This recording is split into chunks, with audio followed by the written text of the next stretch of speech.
दर्शक बंधु आजिर भिडियोटी किछि जना अजना कथा उपरे आलोचित। जो माने एही प्रश्नर उत्तर जानि नाहांती भिडियोटी को निहाती भाबरे देखंतु, कारण प्रत्येक मनुष्य एही प्रश्नर उत्तर जानिबा निहाती भाबरे दरकार। शव यात्रार पैसा कौड़ी घर को आनिले कौन हुए? जणे मनीष मरिबा परे तार शव यात्रा होइथाए। शव यात्रा समय रे पैसा खई कौड़ी पका जाए। एहाकु कुहंती बाटरे जीवा पाई करज बा पथ करज किंबा जमकर पावना बोली कुहा जाए। एहा मध्य कुहा जाए जे आत्मा जमपुर यात्रा समय रे ताकु जदि कौनसी जिनिसर आवश्यकता थाए तेबे से एही पैसा द्वारा ताहा पूरण करि पारे। आउ मध्य मृत व्यक्तिर आत्मा जेपरि बिना बाधारे जमलोक जाई पारिबो, रास्तारे थिबा नकारात्मक शक्ति और प्रेत माननकु संतुष्ट करिबा पाई एही पैसा दिया जाई थाए। विश्वास अछि जे एही शव यात्रार पैसा सहित मृत्यु, नकारात्मक शक्ति और दुख सुख जोड़ी होई रहिछि। एही पैसा घर को आनिले घरे शांति नष्ट हुए, रोग व्याधि बढ़ी थाए। किंतु आजिर सभ्य समाजर मनीष माने लोभर बशवर्ती होई एही पैसा को घर को आनी थांती। गरुड़ पुराण अनुसार एही पैसा जमदूत मानक पई। एही पैसा उठाइले तांको कामरे बाधा हुए बोली कुहा जाए। यदि आपण अजणतारे पैसा उठाई देइछंती तेबे सेही पैसा को मंदिर रे किंबा श्मशान रे किंबा बरगछ मूले किंबा नदी पानी रे पकाई दियंतु। घर को आसी लवण पानी रे स्नान करी भगवान का पाखरे क्षमा याचना करंतु। घर चारिपाटे गंगा जल छिंचन करंतु। नचेत सेही पैसा को कौनसी भिकारी को दान करि दियो, किंतु निजे सेही पैसा को व्यवहार कर नहीं। निजे सेही पैसा को व्यवहार कले अकाल दारिद्रता आसी थाए। आम ओडिसा रे विश्वास अछि जे जदि नारी अखंड सौभाग्यवती होई स्वामी आगरू चली जाए बा स्वामी पूर्वरु मृत्युवरण करे तेबे ताकु अह्य सुलक्षणी बोली कुहा जाए। अह्य सुलक्षणी शव यात्रार कौड़ी पैसा लक्ष्मी आनी थाए बोली लोक विश्वास अछि। किंतु गरुड़ पुराण अनुसार शव यात्रार पैसा उठाइबा उचित नुहे। शास्त्र अनुसार एही पैसा पथ करज, जमदूत, प्रेत और नकारात्मक शक्ति मानक पई। से सधवा हेउ कि विधवा हेउ किंबा अहि सुलक्षणी हेउ, मृत्यु परे समस्तंक पई नियम समान। शुद्धि क्रिया रे मिलिथिबा लुगारे ठाकुर पूजा करिबा उचित ना नुहे? शुद्धि क्रिया रे मिलिथिबा लुगा बा शुद्धि क्रिया रे पिंधा जाइथिबा लुगारे ठाकुर कर्म करिबा आदौ उचित नुहे। शुद्धि क्रिया हेउछि 10 रु 13 दिनर औषध शेष करिबार कर्म।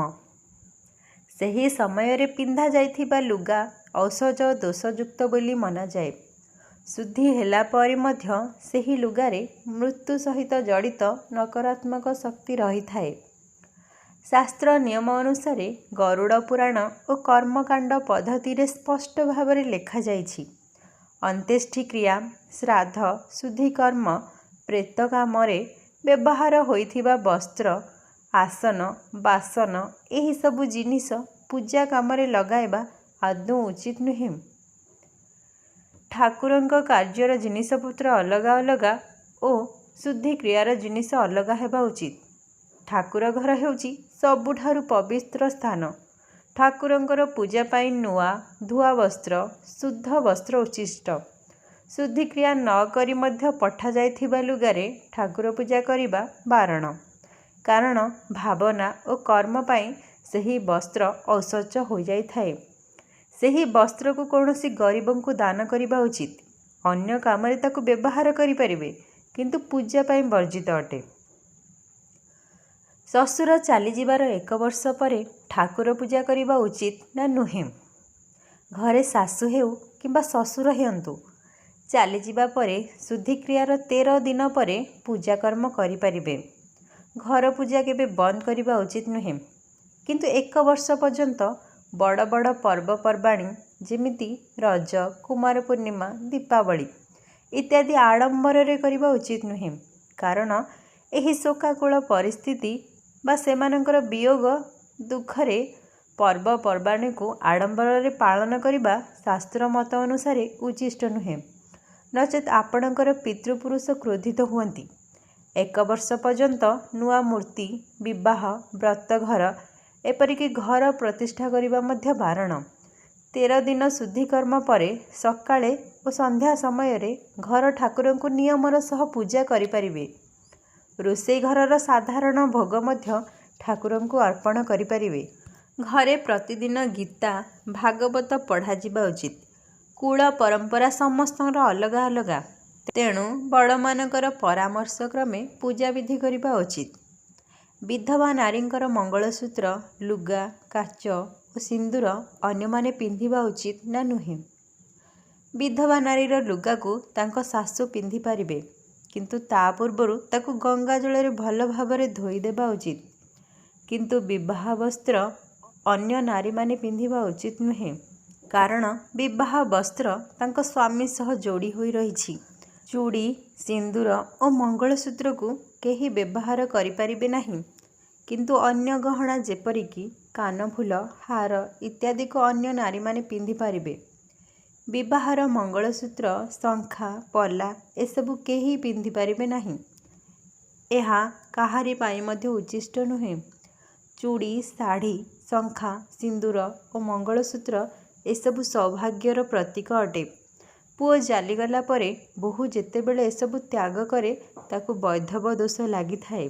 ତେଣୁ ଶାଶୁ ସଧବା ହୋଇ ମଧ୍ୟ ଏହି ଜିନିଷ ଧାରଣ କଲେ ତାଙ୍କୁ ଆୟୁ ଉପରେ ପ୍ରଭାବ ପଡ଼ିଥାଏ ବୋଲି ବିଶ୍ୱାସ ଅଛି।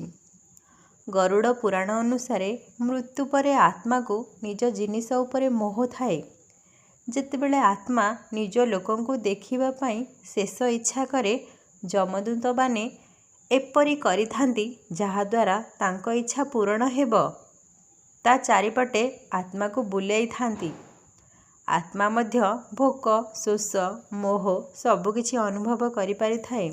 ମୃତ୍ୟୁର 1 ରୁ 3 ଦିନ ପର୍ଯ୍ୟନ୍ତ ଆତ୍ମା ନିଜ ଲୋକଙ୍କ ଚାରିପଟେ ଓ ନିଜ ଶରୀର ଚାରିପଟେ ଘୂରି ବୁଲୁଥାଏ।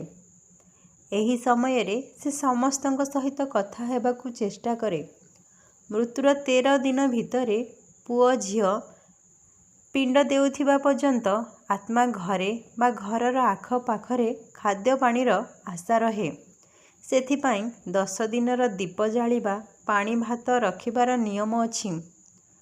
13 ଦିନର ଶୁଦ୍ଧିକ୍ରିୟା ପରେ ଆତ୍ମାକୁ ପ୍ରେତଲୋକରେ ପିତୃପୁରୁଷଙ୍କ ସହିତ ମିଶାଇ ଦିଆଯାଇଥାଏ। ଏହାପରେ ଆତ୍ମା ଘର ଛାଡ଼ି ଯମଲୋକ ଯିବାକୁ ଯାତ୍ରା କରିଥାଏ। ବର୍ଷିକିଆ ପର୍ଯ୍ୟନ୍ତ ଆତ୍ମା ପ୍ରେତଲୋକରୁ ପିତୃଲୋକକୁ ଯାତ୍ରା କରୁଥାଏ। ବର୍ଷକ ପରେ ସେ ସମ୍ପୂର୍ଣ୍ଣ ପିତୃ ହୋଇଯାଇଥାଏ। ତାପରେ କେବଳ ଶ୍ରାଦ୍ଧ, ତର୍ପଣ ଓ ମହାଳୟାରେ ସେମାନେ କେବଳ ଆମମାନଙ୍କୁ ଆଶୀର୍ବାଦ ଦେଇଥାନ୍ତି। ଦର୍ଶକ ବନ୍ଧୁ, ଏହା ଥିଲା ଗରୁଡ଼ ପୁରାଣର ମୃତ୍ୟୁ ସମ୍ବନ୍ଧୀୟ କିଛି ବିଶେଷ କଥା। ଜାଣିବା ପାଇଁ ଯେଉଁମାନେ ଇଚ୍ଛୁକ ସେମାନେ ଆମ ଚ୍ୟାନେଲକୁ ନିହାତି ଭାବରେ ସବସ୍କ୍ରାଇବ୍ କରି ଭିଡ଼ିଓକୁ ଲାଇକ୍ କରିଦେବେ।